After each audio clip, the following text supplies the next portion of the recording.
இன்னைக்கு வந்து நான் டேரட் கார்டு பற்றி பேசுறதுக்கு வந்திருக்கேன். ஸோ டேரட் கார்டு ரீடிங் அப்படின்னா என்ன அப்படிங்கிற கிளாரிட்டியே நிறைய பேருக்கு இல்லாமல் இருக்குது. டேரட் கார்டு ரீடிங் அப்படின்னா என்னன்னா, ஆக்சுவலாக நம்ம மனசு நிறைய விஷயத்துக்கு ஆசைப்படும். ஆனால் நம்ம புத்திக்கு அந்த விஷயத்தெல்லாம் வாழ விடாமல் அப்ஸ்ட்ரக்ட் பண்ணும். ஆனாலும் மனசுக்கு தெரிஞ்சுக்கணும், இதை வாழ முடியுமா, வாழ முடியாதா, வாழ முடியும்னா எப்போ வாழ முடியும், இதெல்லாம் தெரிஞ்சுக்கணும். ஆக்சுவலாக நம்மளோட கேள்விகள், அதற்கான பதில் எல்லாமே நமக்குள்ளேயே தான் இருக்குது. இந்த கேள்வி எல்லாம் மனசு கேட்குது, ஓகேயா? அதுக்கான பதிலும் நம்ம மனசாட்சிக்குள்ளேயே இருக்குது.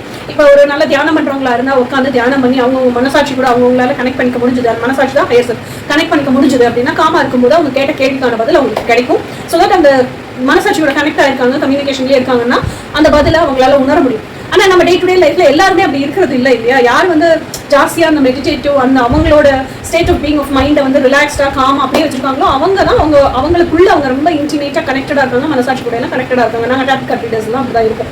ஸோ அப்போ சாதா பொதுஜனத்தால் அப்படி இருக்க முடியாதுங்கிறதுனால அவங்க மனசாட்சியில் இருக்க பதில் அவங்களே தெரிஞ்சுக்க முடியல.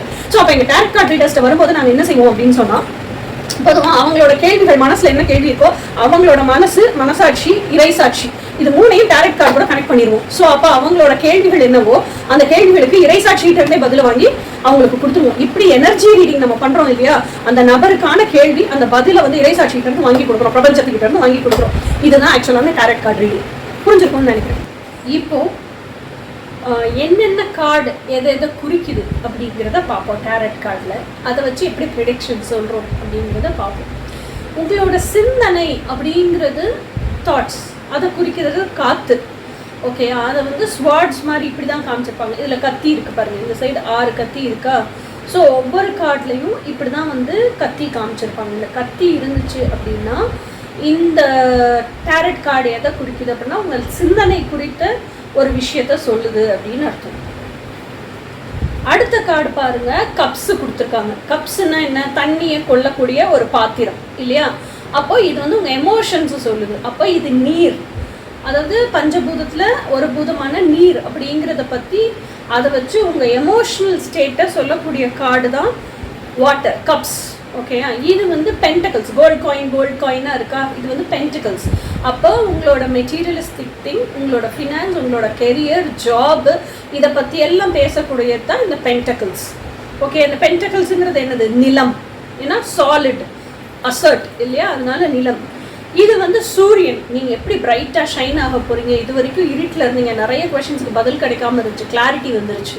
இது பிரபஞ்ச நிகழ்வு. இந்த கிளாரிட்டி எப்படி வரும்? என்லைட்டன்மெண்ட் கிடைச்சாதான் வரும். இது பிரபஞ்ச நிகழ்வு. இது வந்து என்னது?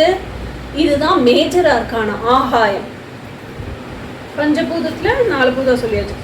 இது வந்து என்ன சொல்லுவோம் அப்படின்னா எல்லா ஏசஸும் இப்படிதான் வரும். அதுல வந்து ஒரு கடவுளினுடைய கை இருக்கும். அந்த கை இருந்துச்சுன்னா கடவுள் நமக்கு கொடுக்குற ஆப்பர்ச்சுனிட்டி அப்படின்னு அர்த்தம். இது ace of pentacles, okay? Gold coin இருக்கா, கடவுளினுடைய கை இருக்கா, ஏசஸ் இப்படிதான் இருக்கும், ஓகே? இதுவும் நிலம், ஓகே? அடுத்தது வந்து வான்ஸ் அப்படின்னு சொல்லுவோம். இதுதான் வான்ஸ். ஒரு குச்சி மாதிரி இருக்கும், அந்த குச்சியில இலை தளிர் விட்டு இருக்கும், அதுதான் வந்து வான்ஸ். இந்த மாதிரி குச்சி குச்சியா இருந்துச்சு ஒரு கார்டில், இந்த மாதிரி குச்சி இண்டிகேட் பண்ணியிருக்காங்க அப்படின்னு சொன்னா அது வந்து வான்ஸ் அப்படின்னு அர்த்தம். வான்ஸ் அப்படின்னா இது நெருப்பு, பஞ்சபூதத்தில் நெருப்பு. இப்போ 5 பூதமும் என்னென்னு தெரிஞ்சுக்கிட்டீங்க. வான்ஸ்னா நெருப்பு, கப்ஸ்னா வாட்டர், ஸ்வாட்ஸ் கத்தினா காற்று, அதுக்கப்புறம் மேஜர் ஆர்கானா பிரபஞ்ச நிகழ்வுகளை சொல்லுதுன்னா ஆகாயம், அதுக்கப்புறம் பென்டக்கிள்ஸ்னா நிலம், ஓகேயா? இதுதான் பஞ்சபூதம். இதுதான் இப்படிதான் இருக்கும் வாழ்வியல் நிகழ்வுகள். இந்த கார்டு எதை குறிக்குதுன்னா success, victory, name and fame, இதெல்லாம் குறிக்குது. அப்போ ஒருத்தருக்கு இந்த கார்டு வருதுன்னா ஒன்று ஃபியூச்சரில் எந்த ரீடிங்கில் வருதோ, பர்டிகுலர் ரீடிங்கில் வருதோ அவங்களுக்கு அந்த நிகழ்வு நடக்க போகுது அப்படின்னு அர்த்தம். இல்லை ஆல்ரெடி நடந்திருக்கு, நீங்கள் எப்படி ரீடிங் பண்ணுறீங்களோ அதுக்கு ரிலேட் பண்ணிக்கணும் இந்த பிக்சரை. ஸோ அந்த மாதிரி ஒவ்வொரு பிக்சருக்கும் ஒவ்வொரு மீனிங் இருக்குது டேரட் கார்டு டெக்கில். ஸோ அதை வச்சு தான் நீங்கள் அந்த ரீடிங்கே முழுசாக கோர்வையாக கதையாட்டம் கொண்டு வருவீங்க. ஸோ இப்படி தான் டேரட் கார்டு ரீடிங் பண்ணுவோம். I am very specific for twin flame reading. ஏன்னா என்கிட்ட ட்வின் ஃப்ளேம் ரீடிங்காக நிறைய வருவாங்க. இன்னொன்று ஸ்பெசிஃபிக் பர்சன் ரீடிங், அந்த ரிலேஷன்ஷிப் ரீடிங்காக நிறைய வருவாங்க. ஸோ என்னோடய ரிலேஷன்ஷிப் ரீடிங் நான் எப்படி பண்ணுவேன் அப்படின்னா, டிவைன் மேஸ்குலைன் சைடுக்கு அப்படிங்கும்போது இந்த ரைடர் ஒயிட் டெக் வச்சுருக்கேன். அந்த கார்டு வச்சு தான் பண்ணுவேன் ஃபுல்லாகவே, ரீடிங் ஃபுல்லாகவே. அதாவது டிவைன் மேஸ்குலைன் ஆஸ்பெக்ட்டுக்கு, ஓகேயா? கார்டு எடுக்கிறது, கிளாரிஃபைங் கார்ட்ஸ் எடுக்கிறது, இது எல்லாமே ரைடர் ஒயிட் வச்சு தான் பண்ணுவேன். இது வந்து பார்த்தீங்கன்னா டிவைன் ஃபெமினைன் கார்டு. இது வந்து கிறிஸ்டல் விஷன் கார்ட்ஸ்ன்னு சொல்லுவோம். இதில் இருக்கிற ஃபிகர்ஸ் எல்லாமே பார்த்தீங்கன்னா ஃபெமினைனாக தான் இருப்பாங்க, மாஸ்குலைனே அவ்வளோக்கா இருக்க மாட்டாங்க இதில் இருக்க figures. So what I strongly believe is, அதாவது நம்ம பெண்மை, அதனுடைய உணர்வுகள், அதனுடைய கோபதாபம், சந்தோஷம் எல்லாத்தையுமே இந்த கார்ட்ஸ் உணர்த்துது அப்படின்னு நம்புகிறேன். ஸோ அதனால் டிவைன் ஃபெமினைனுக்கு கிளியர் விஷன்ஸ் கார்டு வச்சு தான் நான் ரீடிங் சொல்லுவேன். அடுத்தது வந்து யூனியன் எனர்ஜிஸ். யூனியன் எனர்ஜிஸ்க்கு இன்னொரு ரைடர் வெயிட் டெக் வச்சுருக்கேன். ஓகேயா? ஸோ அந்த யூனியன் எனர்ஜிஸ் ஏன் வந்து அவங்களால யூனியன் எனர்ஜிஸ் அடைய முடியல, எதனால, அவங்களோட ப்ரெசன்ட் சுச்சுவேஷன் எப்படி இருக்குது, மாஸ்குலைனுக்கும் சரி ஃபெமினைனுக்கும் சரி ப்ரெசன்ட் சுச்சுவேஷன் எப்படி இருக்குது, இது எல்லாமே வந்து இந்த ரைடர் வெயிட் குட்டி டெக் வச்சு தான் பண்ணுவேன். அதே நேரத்தில் அவங்களுக்கு வந்து பிளாக்ஸ் என்னென்ன இருக்குது, இந்த யூனியன் அச்சீவ் பண்ணுறதுக்கு டிவைன் மாஸ்குலைனாக இருக்கட்டும், டிவைன் ஃபெமினைனாக இருக்கட்டும், என்ன பிளாக்ஸ் இருக்குது அப்படிங்கிறதுக்கு இந்த வைசி வெர்சா கார்ட்ஸ் யூஸ் பண்ணுவேன். இதில் ஒரு ப்ளஸ் பாயிண்ட் என்னென்னா ஃப்ரண்ட் சைட் பேக் சைட் ரெண்டுமே இருக்கும். பேக் சைடு வந்தால் பிளாக்கேஜ்னு அர்த்தம், அந்த பிளாக்கேஜை ரிலீஸ் பண்ணால் தான் அந்த ஃப்ரண்ட் சைடுக்கு வந்து மார்ச் ஃபார்வர்ட் ஆக முடியும்னு அர்த்தம். ஸோ இதில் எல்லா கார்ட்ஸுமே அப்படி தான் இருக்கும், ஃப்ரண்ட்டு பேக்கு எல்லாமே இருக்கும்.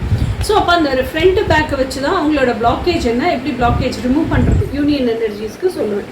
அதே மாதிரி அவங்களுக்கு வந்து ஐ யூஸ் டு கிவ், ஏன்னா twin flame collection is a love collection இல்லையா? ஸோ என்கிட்ட எப்போவுமே ரொமான்ஸ் ஏஞ்சல் கார்ட்ஸ் இருந்துகிட்டே இருக்கும். டோரியன் வெர்ச்சுவோட ரொமான்ஸ் ஏஞ்சல் கைடன்ஸ் இருக்கும். ஸோ அது வந்து ஆரக்கல் கைடன்ஸுக்காக யூஸ் பண்ணுவேன். அது போக என்கிட்ட மேனிஃபெஸ்டோ கார்ட்ஸ் இருக்குது. இது எல்லாமே வந்து மேனிஃபெஸ்டோ கார்ட்ஸு. இது வந்து ஸ்பிரிட் கைட்ஸோட மெசேஜஸ். நீங்கள் அடுத்த ஸ்டெப் என்ன வைக்கணும், எப்படி சேஞ்ச் ஆகிக்கணும், எங்கே ஸ்டக்காக இருக்கீங்க, இப்போ இருக்கிறதே எப்படி சரி பண்ணிக்கலாம், இதெல்லாம் சொல்கிற கார்ட்ஸ் வந்து என்ன சொல்கிறது, ஸ்பிரிட் கைட் மெசேஜஸ்.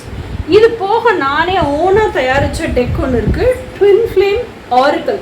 இது வந்து 108 கார்டு இருக்குது. ஸோ ட்வின் ஃப்ளேம் ரீடிங் பண்ணுறதுனால ட்வின் ஃப்ளேம் கலெக்டிவ் உங்களுக்கு என்ன மெசேஜ் சொல்கிறாங்க, இப்போ இருக்க ப்ரெசன்ட் சுச்சுவேஷன் வந்து நீங்கள் எக்ஸ்பெக்ட் பண்ணுற ஃப்யூச்சருக்கு போகணுன்னா நீங்கள் என்னெல்லாம் சேஞ்ச் பண்ணிக்கணும் அப்படின்னு சொல்லக்கூடிய அட்வைசஸ் ஃபுல்லாகவே இந்த ஆரக்கல் மெசேஜஸில் உங்களுக்கு வந்துடும். ஓகேங்களா?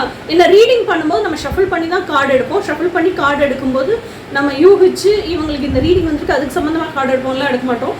வர்ற கார்டே ரிலேட்டடாக தான் வரும். ஓகேங்களா? ஸோ அதுக்கப்புறம் இந்த கார்ட்ஸ் வந்து என்னென்னா, மாஸ்குலைன் வந்து எப்போவுமே ஃபெமினைன் தான் எக்ஸ்ப்ரெசிவாக இருப்பாங்க, மாஸ்குலைன் கம்யூனிகேட்டிவாக தான் இருப்பாங்க. ஸோ இந்த கார்டு வந்து டிவைன் ஃபெமினைனுக்கு மாஸ்குலைன் என்ன அட்வைஸ் பண்ண விரும்புகிறாங்க அப்படிங்கிற டிவைன் மாஸ்குலைனோட card, advice card, oracle message. So அதுலேயும் வந்து அவங்க என்ன சொல்லணும்னு நினைக்கிறாங்களோ அதை பெண்மைக்கு அவங்க அட்வைஸ் பண்ணுவாங்க ரீடிங்கில். ஓகேயா?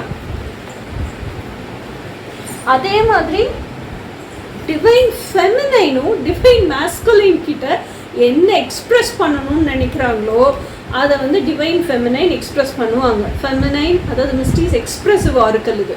ஸோ அது ஃபுல்லாகவே பயங்கர பிக்சர் ஓரியன்டாக தான் இருக்கும், நிறைய பிக்சர்ஸாக தான் இருக்கும். அந்த பிக்சர்ஸ்க்கு தான் இதில் முக்கியத்துவம் இருக்கும், வேர்டிங்ஸை காட்டணும். So she is very expressive இல்லையா, பிக்சராக தான் எக்ஸ்ப்ரெஸ் பண்ணுவாள். ஸோ அவளோட ஃபீலிங்ஸு எல்லாத்தையுமே she shows it as visions இல்லையா?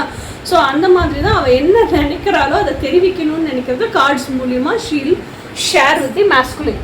அதுக்கப்புறம் இது வந்து ஆகமா ஆரக்கல் கார்ட்ஸ்ன்னு சொல்லிட்டு எனக்கு தெரிஞ்ச 108 யூனிவர்சல் லாஸை கார்ட்ஸாக போட்டு வச்சுருக்கேன். ஸோ இது வந்து யூனிவர்சல் லாஸ். இது பார்த்தீங்கன்னா ஒவ்வொரு கார்ட்லேயும் ஒவ்வொரு லா இருக்கும். ஓகேயா?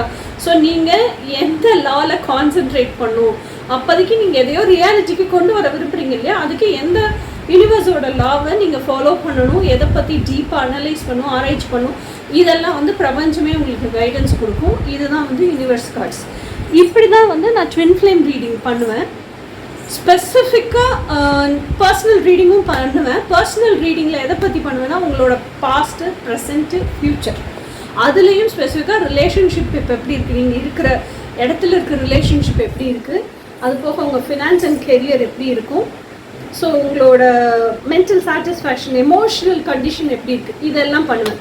ஸோ அப்போ உங்கள் பாஸ்ட்டு, ப்ரெசண்ட்டு, ஃப்யூச்சருக்கு 3 டிஃப்ரெண்ட் டெக்ஸ் வேணும் இல்லையா, 2 ரைடர் வெயிட் டெக்கு, ஒரு இந்த கிளியர் விஷன் டெக் யூஸ் பண்ணுவேன்.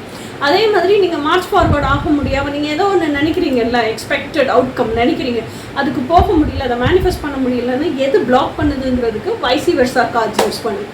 Okay, this is how I do reading.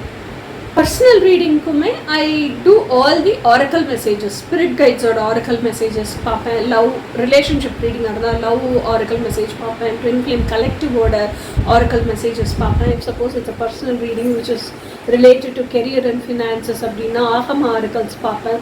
அப்போவும் ஸ்பிரிட் கைட்ஸோட மெசேஜஸ் பார்ப்பேன். அப்போ ஹையர் செல்ஃபோட மெசேஜ் இல்லையா, ஒரு ஆணாக இருந்தால் அவங்களுக்கு பெண்மை ஹையர் செல்ஃபாக இருக்கும். ஸோ மிஸ்ட்ரீஸ் எக்ஸ்பிரசிவ் ஆரக்கல் பார்ப்பேன். ஒரு பெண் வர்றாங்கன்னா அவங்களோட ஆண்மை தான் ஹையர் செல்ஃபாக இருக்கும், அவங்களுக்குள்ளேயே இருக்கிற ஆண்மை ஹையர் செல்ஃபாக இருக்கும். ஸோ ரியாஸ் கம்யூனிகேட்டிவ் ஆரக்கலில் அவங்களுக்கான அட்வைஸ் என்னென்னு பார்ப்பேன்.